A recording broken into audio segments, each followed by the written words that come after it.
Water கூடடா. Doubt. என்ன doubt? இப்பதானே கேட்டேன். என்ன டவுட் மறுபடியும்?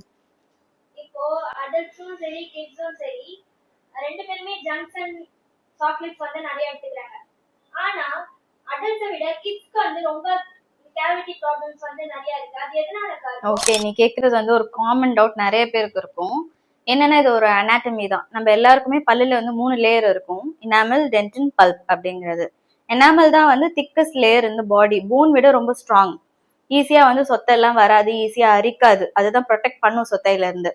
இந்த இனாமலோட திக்னஸ் வந்து குழந்தைங்களுக்கு ரொம்ப ரொம்ப கம்மி, பெரியவங்களுக்கு அதிகம். இதுதான் காரணம் வந்து பெரியவங்களுக்கு சொத்தை கம்மியா வர்றதுக்கும் குழந்தைங்களுக்கு வந்து சொத்தை அதிகமா வர்றதுக்கும். சரி, எப்படி ப்ரொடெக்ட் பண்ணிக்கலாம் குழந்தைங்க அப்படின்னா, ப்ராப்பர் கிளீனிங்.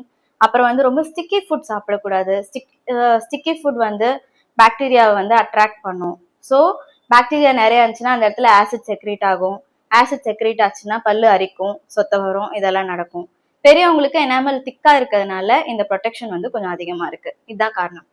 வேற ஏதாவது டவுட் இருக்கா? தேங்க்யூ. ஓகே, பாய்.